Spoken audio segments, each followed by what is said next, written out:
Assalamualaikum warahmatullahi ta'ala wabarakatuh. I am Johaina Imam. Good day everyone. We will be discuss the chapter 9, which is the working capital management. Working capital management is the process employed by the financial managers in the management of the firm's working capital or current asset and its utilizations of current liabilities. This process involves decision-making with regard to short-term rather than long-term financing. Moreover, it deals with investments on current rather than non-current assets. Hence, the financial managers should maintain a good level of net working capital that increases profitability but will not sacrifice its liquidity. Understanding the significance of working capital management is essential for business to maintain financial stability, optimize operations, drive profitability, manage risk effectively, and make informed strategic decisions that support long-term success. Let us know the difference between the working capital and net working capital. Working capital is the investment of the firm in current assets such as marketable securities and inventories. It also includes cash and accounts receivables.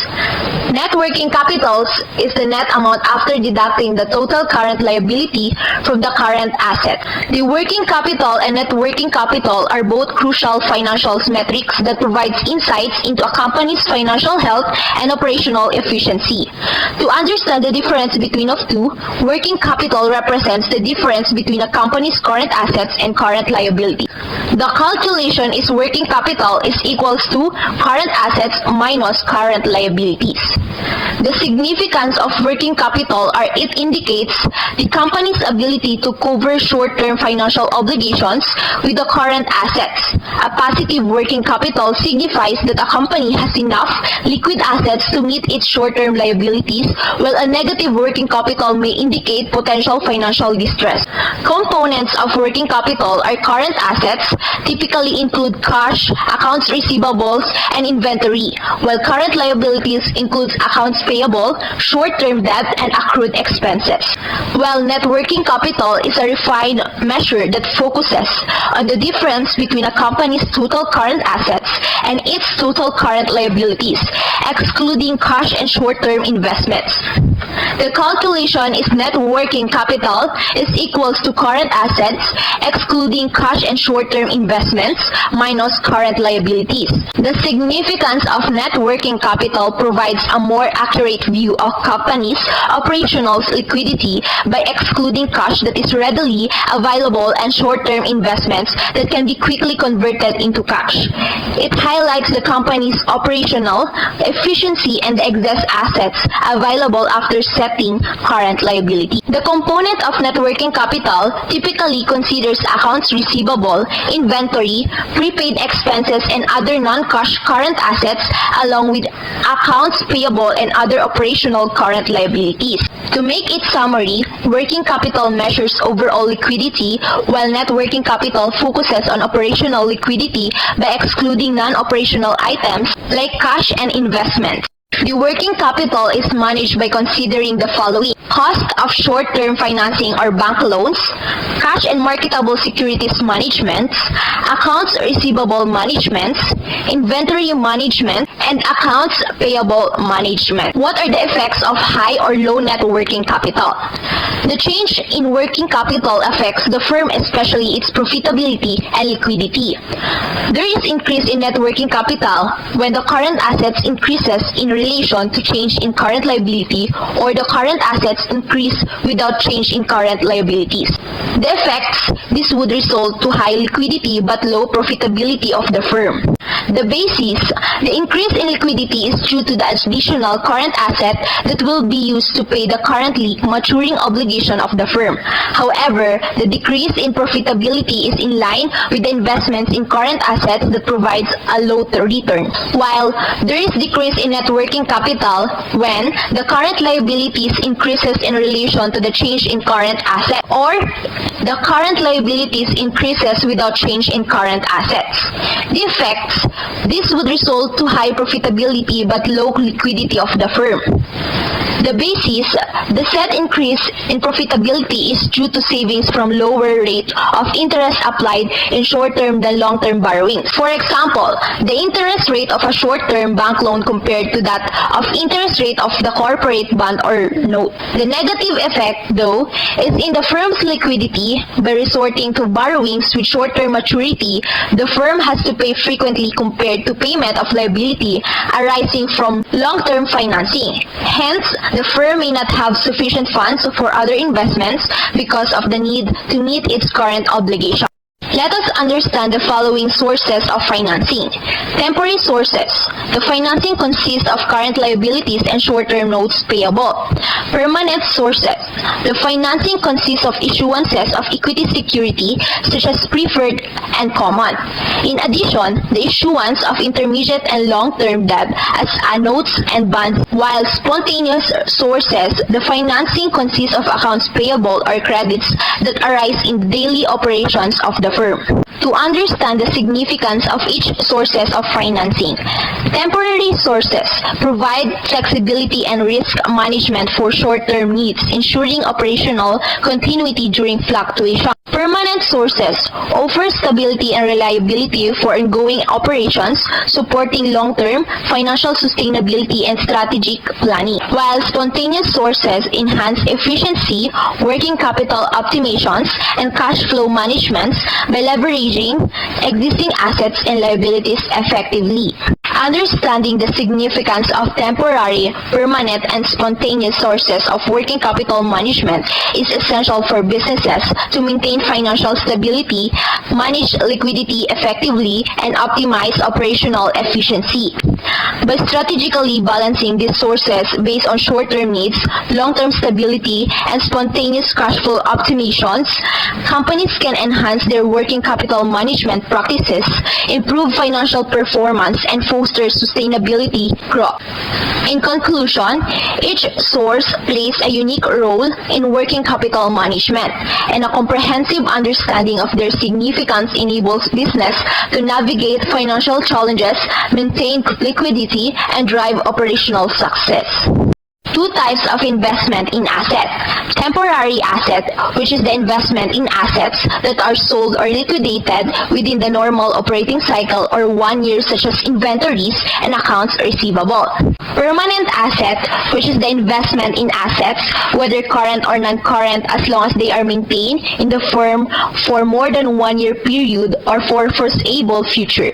Examples of temporary assets are seasonable inventory, short-term investments, prepaid expenses, and work-in-progress inventory. While examples of permanent assets are land and buildings, equipment and machinery, intangible assets, and investment in subsidiaries. Understanding the distinction between temporary and permanent assets helps companies manage their asset portfolio effectively, aligning their investment with short-term requirements and long-term strategic goals. By balancing temporary assets to address seasonal demands and managing permanent assets for sustained growth and stability, business can optimize their asset utilization and financial performance. The asset needs of the firm not financed by the spontaneous sources should use permanent sources in funding the permanent assets investment, while the firm should use temporary sources in financing the firm temporary assets investment. To reiterate, the primary goal of working capital management is to maximize profitability while taking into consideration the risk of liquidity. Taking into account this goal, we need to focus on two things when determining the working policy of the company. First is the level of current assets to be maintained, and the second is type of financing to undertake. There are three types of working capital policy, and these are conservative policy. This policy is also called as relaxed or flexible policy. Conservative working capital policy focus on maintaining high level of current assets and long-term type of financing. While aggressive policy, also called restricted policy, aggressive working capital policy focus on maintaining low level of current assets and short-term type of financing. While moderate policy, also called maturity matching or self-liquidating approach, moderate policy focuses on maintaining moderate level of current assets. A conservative policy prioritizes financial stability and risk mitigation by maintaining higher levels of working capital. This approach ensures that the company has a buffer to withstand economic downturns or unforeseen challenges. By adopting a conservative policy, companies aim to have sufficient cash reserves and current assets to cover short-term liabilities. This ensures liquidity and reduces the risk of cash flow disruptions. The conservative policy focuses on long-term stability even if it may sacrifice some short-term profitability. It instills confidence in stakeholders and creditors regarding the company's financial health and sustainability. An aggressive policy aims to maximize profits by optimizing the utilizations of working capital. This approach involves minimizing excess idle cash, reducing inventories levels, and accelerating accounts receivables collection to boost returns. While an aggressive policy can lead to higher returns, it also involves higher risk.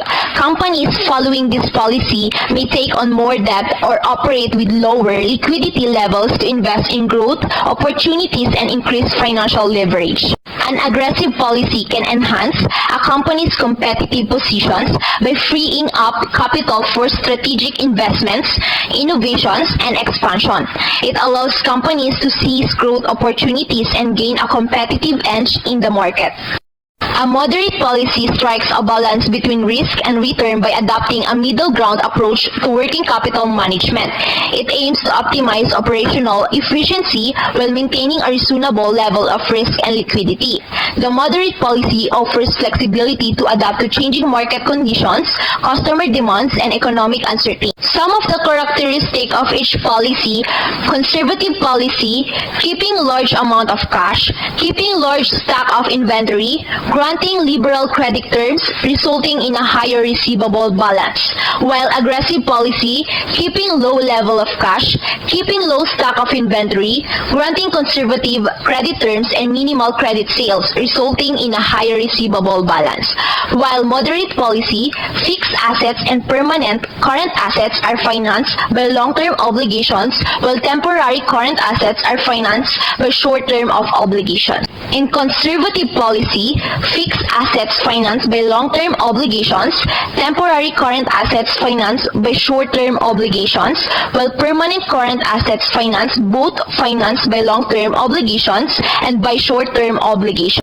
In an aggressive policy, fixed assets financed by long-term, temporary current financed by short-term obligations, while permanent current both financed by long-term and by short-term obligations. Moderate policy, fixed assets financed by long-term obligations, temporary current assets financed by short-term obligations, while permanent current assets financed both by long-term obligations and by short-term obligations. There is an illustrative problem in conservative versus aggressive working capital policy. In aggressive policy problem, an example is Mariel Company has 4,500,000 in current assets, 2,500,000 of which are considered permanent current assets. In addition, the company has 6 million invested in fixed assets. The scenario is Mariel Company wishes to finance all fixed assets and half of its permanent current assets with long-term financing costing 8%. Short-term financing currently costs 6%. Mariel earnings before interest and taxes are 1,200,000. Determine Mariel net income under this financing plan. The tax rate is 40%. In this problem, we have a given of temporary current assets in amount of 2 million, while permanent current assets in amount of 2,500,000, and the fixed assets is 6 million. Let us segregate the assets into temporary current assets, permanent current assets, and fixed assets. Total current assets is 4,500,000 less the permanent current assets, which is 2,500,000. The temporary current assets is 2 million. Second is identify the amount of assets financed by short-term and long-term obligation and compute the related finance cost. We have a given of temporary current assets and permanent current assets and also fixed assets. In finance by short-term obligations, we have an amount of 2 million pesos in temporary current assets. We simply multiplied 2 million pesos in 6%, therefore the answer is 120,000. So our finance cost is 120,000. And second is permanent current assets.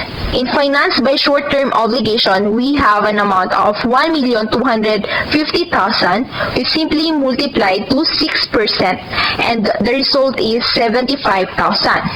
And another amount in permanent current asset in finance by long term is 1,250,000. We simply multiplied to 8% and we have an amount of 100,000. So the total of 175,000 in finance cost. While in fixed asset, we have an amount of 6 million in finance by long-term obligation. We simply multiply to 8% and the total is 480,000 in finance cost. The total finance cost is 775,000. Last, let us compute for the net income. Earnings before interest and taxes are also known as EBIT. We have an amount of 1,200,000 pesos. And let us simply deducted in interest expense in amount of 775 pesos. The total earnings before taxes is 425,000. We simply multiply to 40% EBIT. Then we have an amount of 170,000. We simply deducted to 425,000 and we got the net income of 255,000. While in a conservative policy problem, another scenario is Morial Company wishes to finance all fixed assets and permanent current assets plus half of its temporary current assets with long-term financing. Short-term financing currently costs 6% while long-term financing costs 8%. Morial's earnings before interest and taxes are 1,200,000 pesos. Determine Morial's net income under this financing plan. The tax rate is 40%. First, let us segregate the assets into temporary current assets, permanent current assets, and fixed assets. We have a given of amount of 2 million pesos in temporary current assets, 2,500,000 in permanent current assets, and 6 million in fixed assets. Let us identify the amount of assets financed by short-term and long-term obligations and compute the related finance cost. In finance by short-term obligation in temporary current assets, we have an amount of 1 million pesos. We simply multiplied to 6% and we have an amount of 60,000 pesos. Another is in finance by long-term obligation.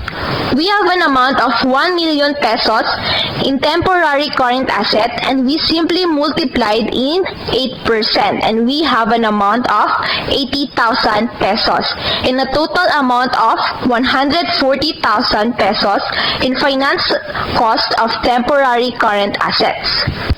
Another, in permanent current assets of finance by long-term obligation, we have an amount of 2,500,000. We simply multiplied to 8% and we got the amount of 200,000 pesos.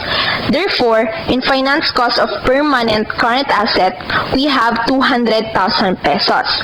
Another is fixed assets. In finance by long-term obligation, we have an amount of million pesos. We simply multiplied to 8%. Therefore, we got the answer of 480,000 pesos. Therefore, we have an answer of 480,000 pesos in finance cost of fixed assets.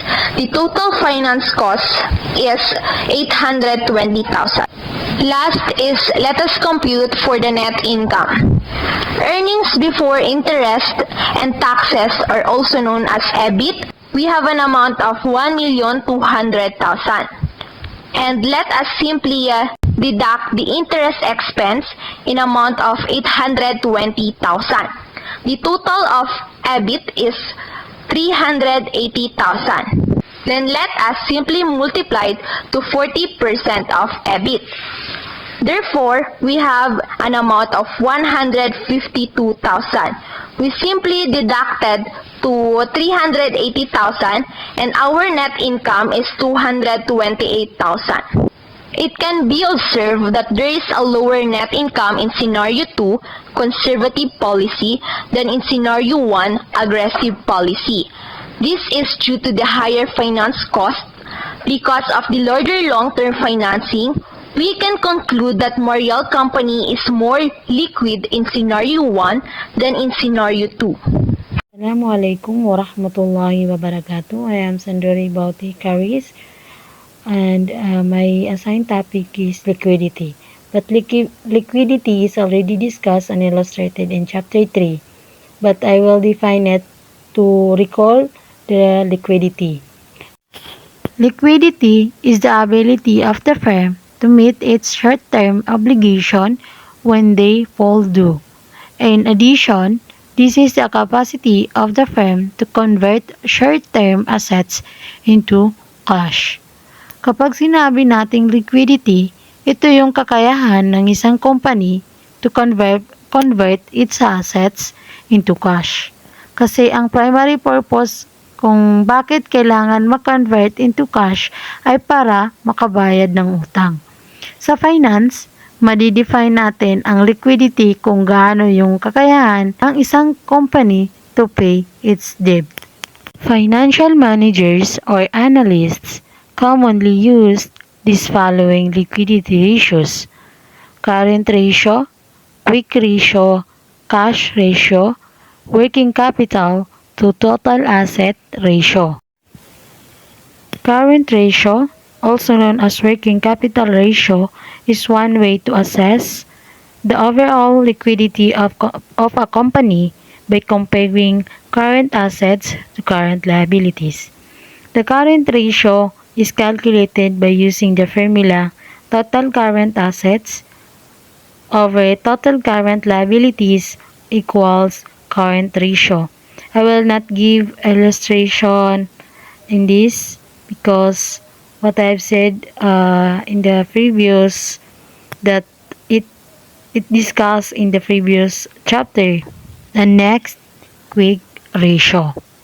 Quick ratio, also known as asset test ratio. The quick ratio is more conservative in the sense that it does not include all current assets in the computation. The quick or asset test ratio is calculated by using the formulas current assets minus inventories over total current liability equal quick ratio. And other formula is cash plus marketable securities plus accounts receivable over total current liabilities equals quick ratio. And next, cash ratio. The cash ratio is a strict and conservative liquidity ratio that solely relies on cash and cash equivalents to cover the company's short-term obligation. The cash ratio is calculated by using the formula cash plus marketable securities over total current liabilities equal cash ratio. And the last liquidity ratio is working capital to total asset ratio. The working capital to total asset ratio compares a company's net working capital, the difference between total current assets and total current liabilities, to the total assets. It reflects the company's ability to cover short-term obligation and is a measure of financial health often used by financial managers. The working capital to total asset ratio is calculated by using the formula current assets minus current liabilities over total assets equals working capital to total asset ratio. And the next topic is cash conversion cycle. Also, this topic is already discussed and illustrated in the previous chapter, but we will define it to recall it. Cash conversion cycle measures the number of days from cash being paid to the suppliers up to the time cash is received from sales. Hence, it is a period of time from the purchase of raw materials up to the collection of receivable.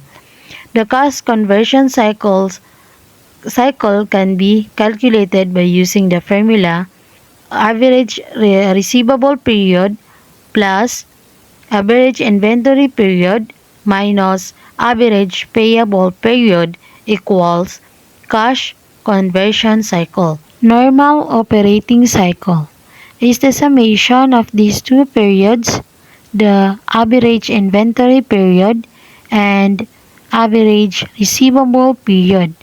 Thus, is the delays in collecting cash payments.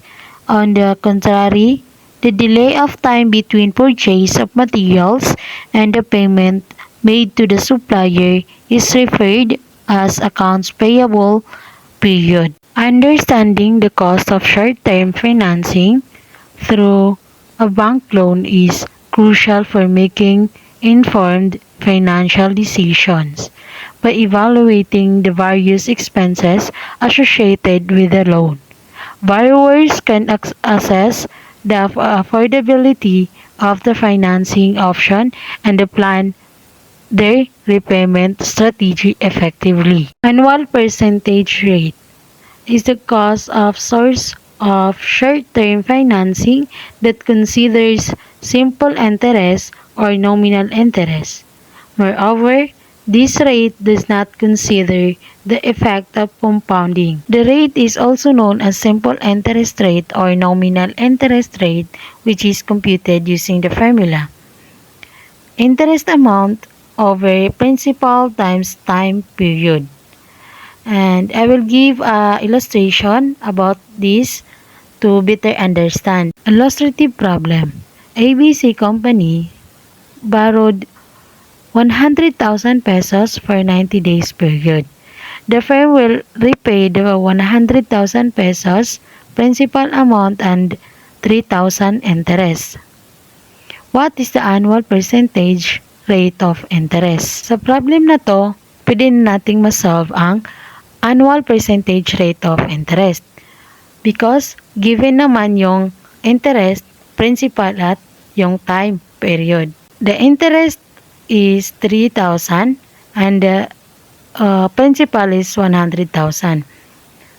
100,000 times 90 divide 360.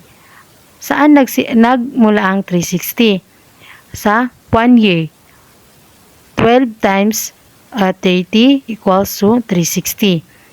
1,000 times 90 divided by 360 is equals to 25,000.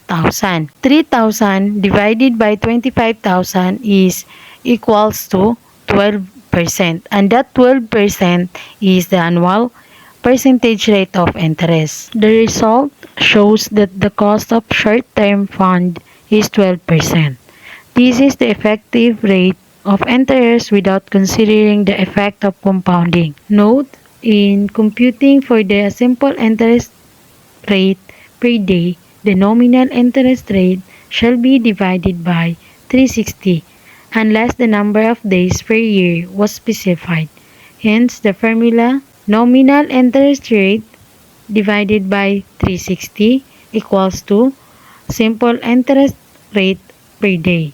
In connection with the above formula, the monthly interest charge shall be computed multiplying the simple interest rate per day by the loan amount to get the daily interest payment, and then multiply by the number of days lapses during the payment period. Hence, the formula simple interest per day times loan amount times days in month equals monthly interest charge. To illustrate, let us use the annual percentage rate computed above and the 100,000 pesos loan by ABC Company to be paid in 90 days, which is 3 months. To compute the simple interest rate per day, the nominal interest shall be divided by 360.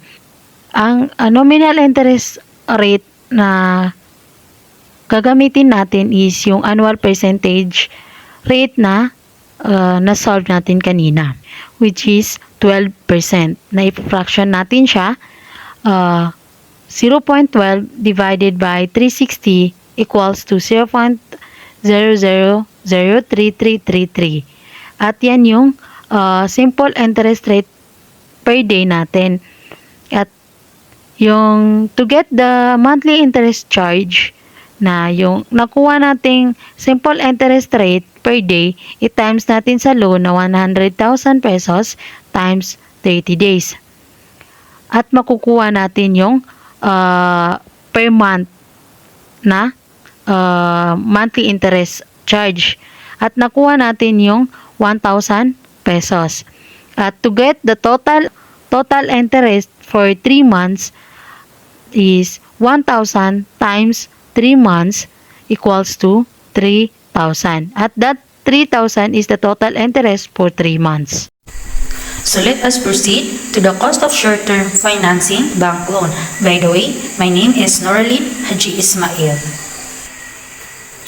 Annual percentage rate is the cost of source of short-term financing that considers simple interest or nominal interest. Moreover, this rate does not consider the effect of compounding. Hence, the rate is also known as simple interest rate or nominal interest rate, which is computed using the formula. APR stands for annual percentage rate is equals to interest amount over principal times the time period. Here are the illustrative problem. ABC Company borrowed 100,000 pesos for 90 period. The firm will repay the 100,000 principal amount and 3,000 interest. What is the annual percentage rate of interest? To get the annual percentage rate of interest, we will use the formula APR is equals to interest over principal times time. 3,000 over 100,000 times 90 over 360 is equals to 12%. That will be our annual percentage rate. The result shows that the cost of short-term fund is 12%. This is the effective rate of interest without considering the effect of compounding. Note, in computing for the simple interest rate per day, the nominal interest rate shall be divided by 360 unless the number of days per year was specified. Hence, the formula is simple interest rate per day is equals to nominal interest rate over 360. In connection with the above formula, the monthly interest charge shall be computed multiplying the simple interest rate per day by the loan amount to get the daily interest payment, and then multiply by the number of day lapse during the payment period. Hence, the formula is MIC is equals to simple interest rate per day times loan amount times days in the month. So let us proceed to the annual percentage yield or APY. Annual percentage yield is the cost of source of short-term fund that considers the effect of compounding. This is also known as effective annual rate or EAR. This yield is computed using the formula APY is equals to 1 plus nominal interest rate per year over the number of compounding periods to the power of m, which is the number of compounding periods minus 1. So let us proceed to the cash and marketable securities management. Cash and marketable securities are components of the working capital of the firm. Cash is the currency in coins that the firm has either on hand or in the bank. Cash includes check, bank drafts, and money orders. On the other hand, marketable securities are the short-term, highly liquid investment of the firm that is nearly convertible into cash. Hence, these marketable securities are classified as cash equivalents. Philippine Accounting Standard 7 or PAS 7 provides that cash equivalents are highly liquid investments that are acquired 3 months before the maturity. For example, 3 months BSP Treasury Bill or 3-month time deposit or 1-year BSP Treasury Note acquired 3 months before the maturity. In cash management, in managing cash of the firm, financial managers should employ a system on how to manage the cash flow to speed up the cash collection and cash outflow to slow down the cash disbursement. To speed up cash collection or receipt, the firm may resort to the following: by reducing the float, by using a lockbox system, and by electronic fund transfer. Float refers to the delay in the payment system between when the client through check pays until the said payment are debited to his bank account.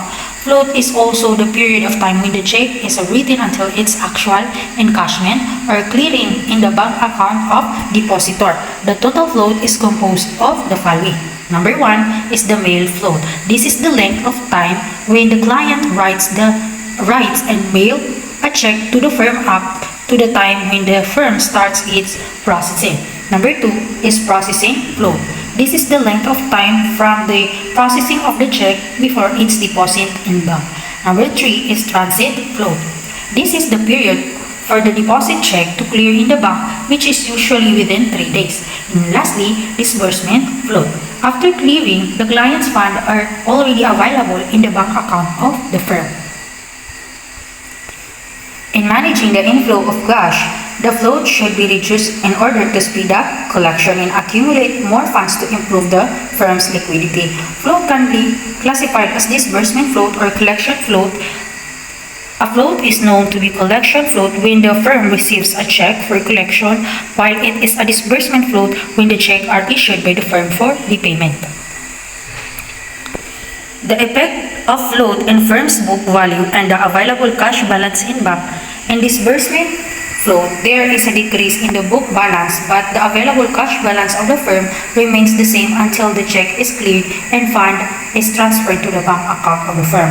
More so, the mailing time is an important component of disbursement float. In collection float, there is an increase in book balance, but the available cash balance will not change until the check is cleared and fund and it is deposited to the bank account of the firm. Here, the mailing time will not be a part of the collection float. Float is equals to available balance of firm minus book balance of the firm.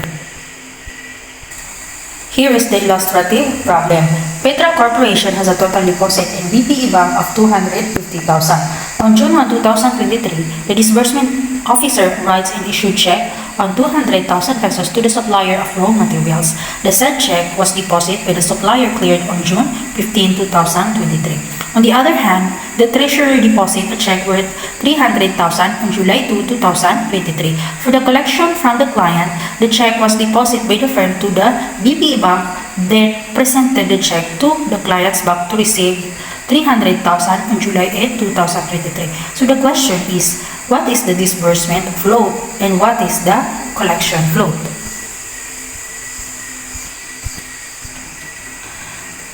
Number 1, before disbursement on June 1, 2023, we will use the formula float is equals to available balance of the firm minus book balance of the firm. 250,000 minus 250,000 is equals to 0. After disbursement from June 1, 2023 to June 15, 2023, clearing time, we will use the formula float is equals to available balance of the firm minus book balance of the firm. So, it will be 250,000 minus 50,000 is equals to 200,000. There is a positive float which signifies a disbursement float. Upon issuing check of 200,000 on June 1, 2023, the firm reduces the book balance of the firm to 50,000. But the available cash in bank balance of the firm is still 250,000. Now, the difference is deemed as disbursement float of 200,000. From June 15 to 2023, after clearing, the available cash in bank balance of the firm is 50,000 before the collection on July 2, 2023 of 300,000 from the client. Number 2 is before collection on July 2, 2023. Float is equals to available balance of the firm minus book balance of the firm. We will substitute into 50,000 minus 50,000 is equals to 0. After collection from July 2, 2023 to July 8, 2023, float is equals to available balance of the firm minus book balance of the firm, which it will be 50,000 minus 350,000 is equals to 300,000 loss. Upon receipt of check of 300,000 on July 2, 2023, the firm increases the book balance of the firm to 350,000. But the available cash in bank balance of the firm is still 50,000 because it was not yet cleared until July 8, 2023. Now, the difference is deemed as collection float of 300,000. When there are several disbursements or receipts within the month, the financial managers may check on the average daily float of the firm in order to determine the efficiency of the firm's cash management. Thus, the average daily float can be determined using the formula. Average daily float is equals to total float over total number of days, or average daily float is equals to average daily receipt times weighted average delay. Hello, Assalamualaikum. Saya Marisandra Harap Pasandalan and this is my report about working capital management. Lockbox system, the creditor asks its debtor to send their payments directly to a post office box that is unsigned regularly by the creditor's bank. The funds are immediately paid into banking system without first being processed for the creditor's accounting department. In a lockbox system, the evaluation process involves the relationship that incremental cost, incremental benefit. The formula is P equals open parenthesis D, close parenthesis times open parenthesis S, close parenthesis times open parenthesis I, and close parenthesis, where P increase in processing cost each check after adopting the lockbox system. D, days saved or reduced due to lockbox system. This lockbox system in which the client's remittance shall be credited directly to the bank account of the firm in a shorter period than the ordinary collection system, provides benefits to the firm. One of the benefits is having readily available cash to invest in money markets in addition. The firm may earn higher interest income from bank deposits. In a lockbox system, the evaluation process involves the relationship that incremental cost is incremental benefit. As I mentioned earlier, that the lockbox system provides the benefit to the firm. This is to determine whether the system will be beneficial to the firm in terms of reduction of float by installing additional lockbox. Now we have this formula. Assalamualaikum warahmatullahi wabarakatuh. Good day everyone. I am Abdul Samad Amanya. So this is a continuation of our report from Group 9, which is the Working Capital Management. I'll be discussing the EFT or Electronic Fund Transfer, the Account Receivable Management, and lastly, the Inventory Management. Okay, proceed to the EFT. So the electronic fund transfer is the method of using electronic communication equipment that would eliminate the usage of checks. This would result to the reduction, if not elimination, of mailing, processing, and translate float. The effect of maintaining an EFT is to reflect the transaction immediately on the book of the firm and on its bank account.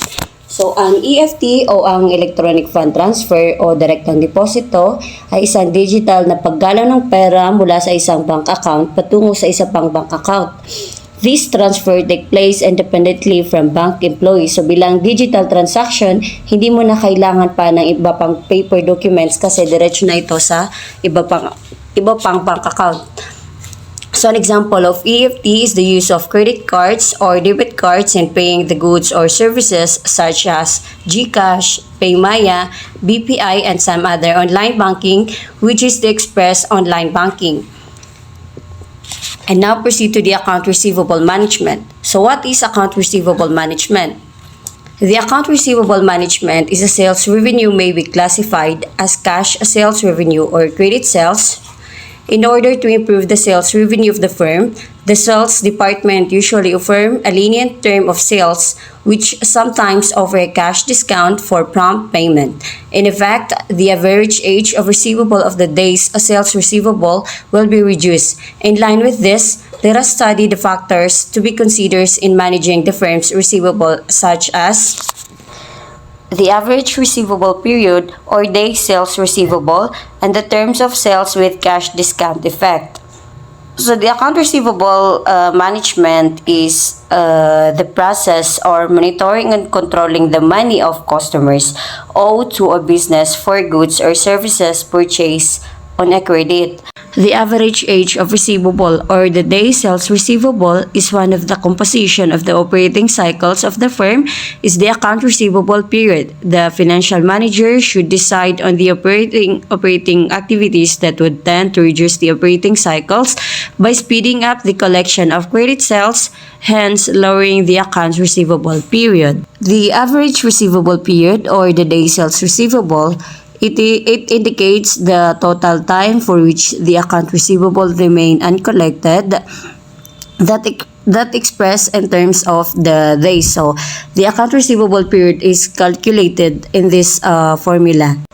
As we can see, the formula in this screen that the average receivable period is equals to average receivable or AR over average daily sales, while the accounts payable period is equals to the beginning AR or the account receivable plus the ending account receivable, and then we have to divide it to 2 over sales revenue, and then we have to divide it to the number of days or the 360 days.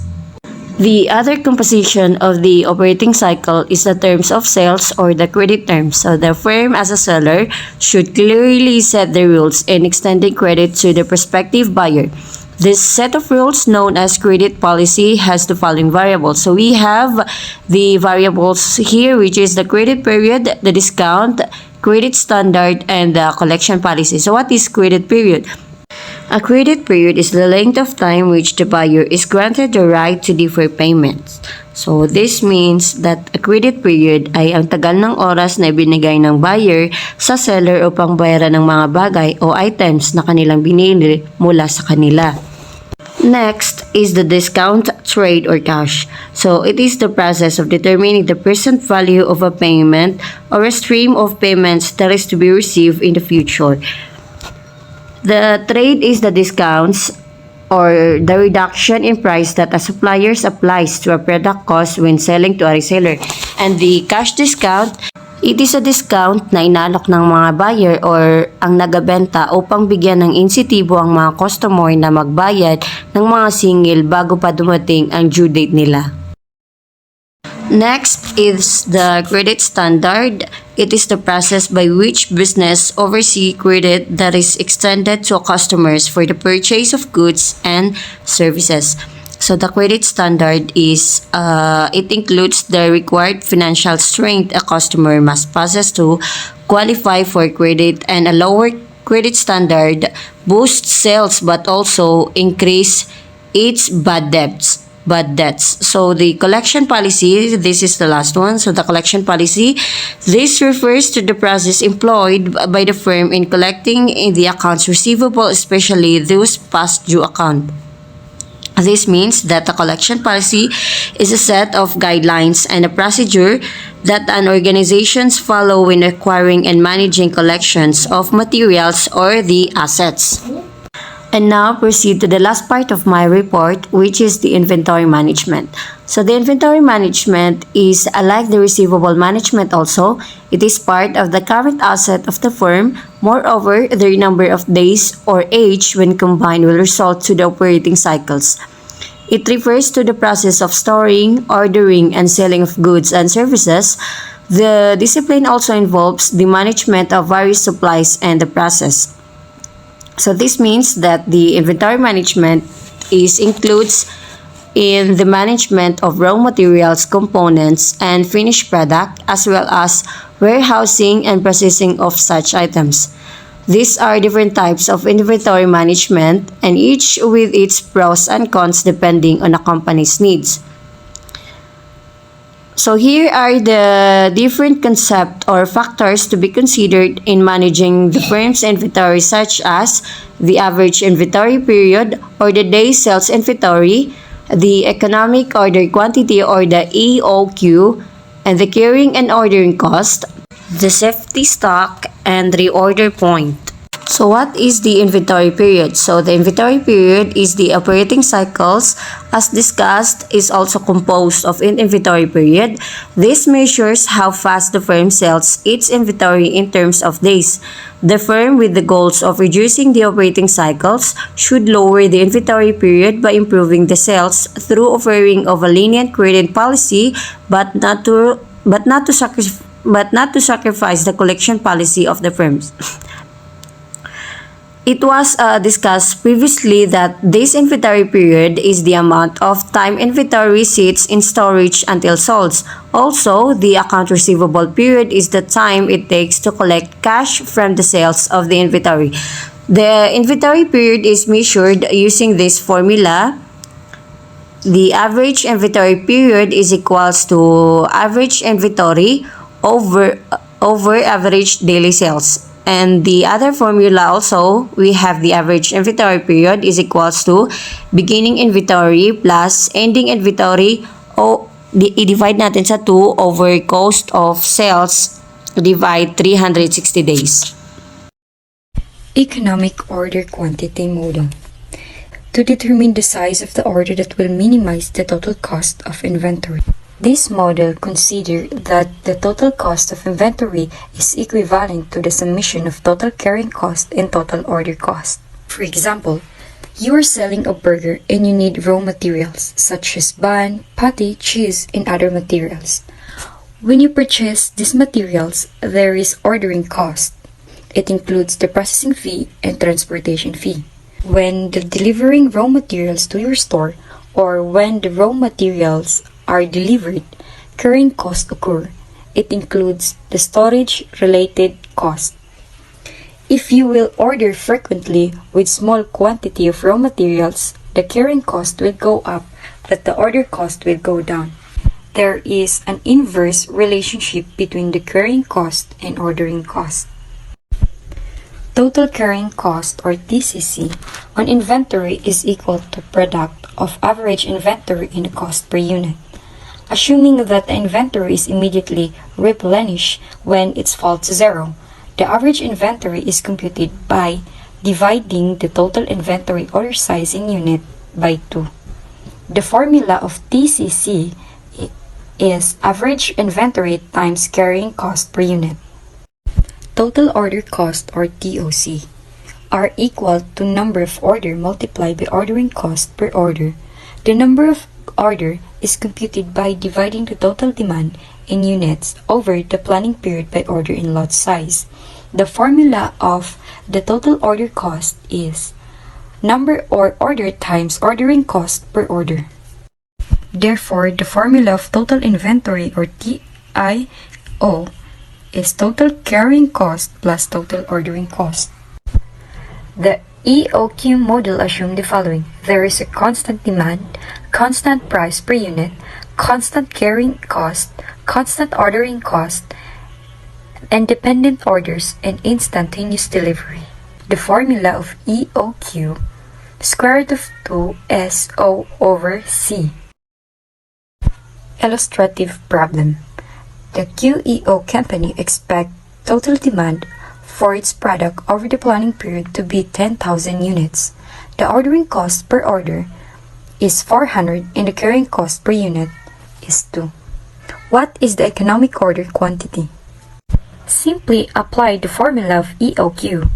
2 times 10,000 times 400 divided by 2. You will get 4 million, and the square root of 4 million is 2,000. This shows that QEO company will minimize its total inventory cost if it will order 2,000 unit reorder point. The assumption set in EOQ are affected by maintaining the safety stock level. This provides the limitation to the assumption that there is a constant demand and instantaneous delivery in EOQ. In determining the EOQ, the firm must consider the reorder point, which is level of inventory that should be depleted before the ordering.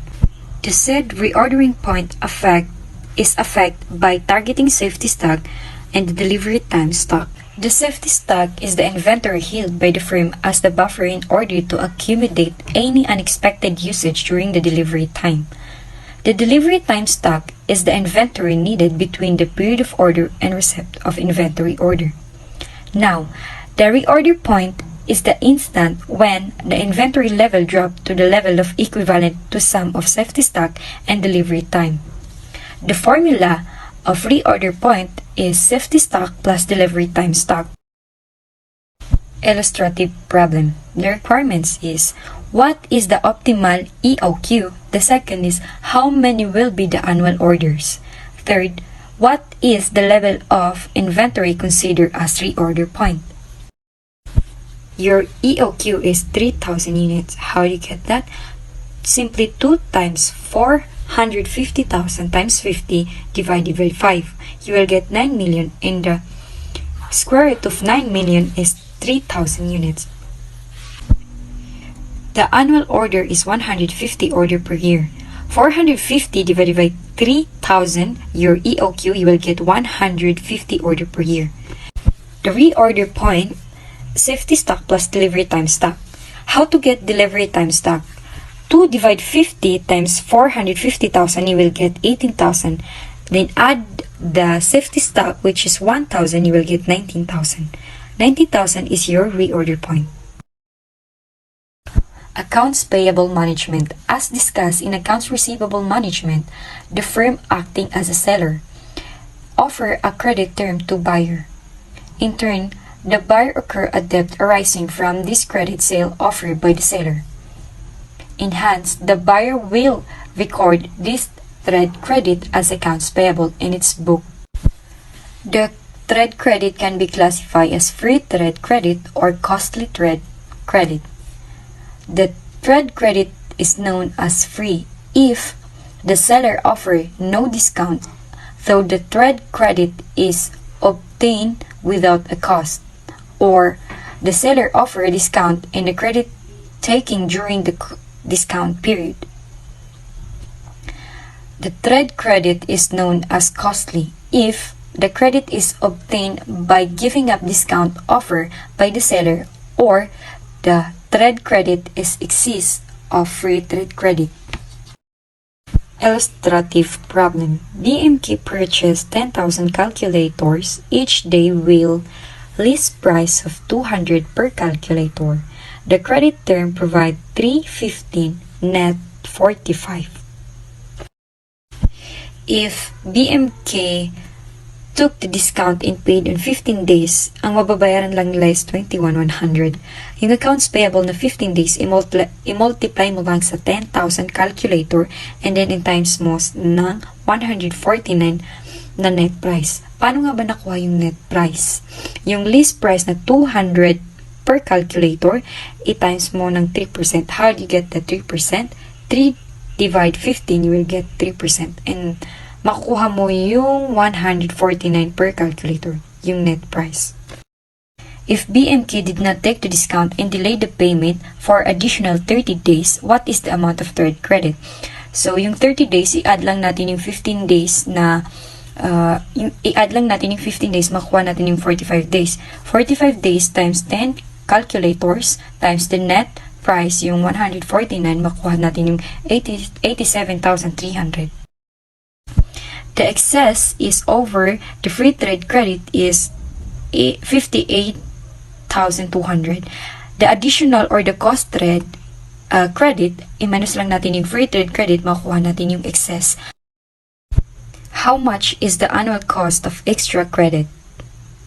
The annual cost of extra credit, daily purchase times the cash discount times 365 days. 10 times 6 times 365 days. So, makuha natin yung 21,900. Then, the cost of purchase discount not taken is 10,000 times 200 times 365 days.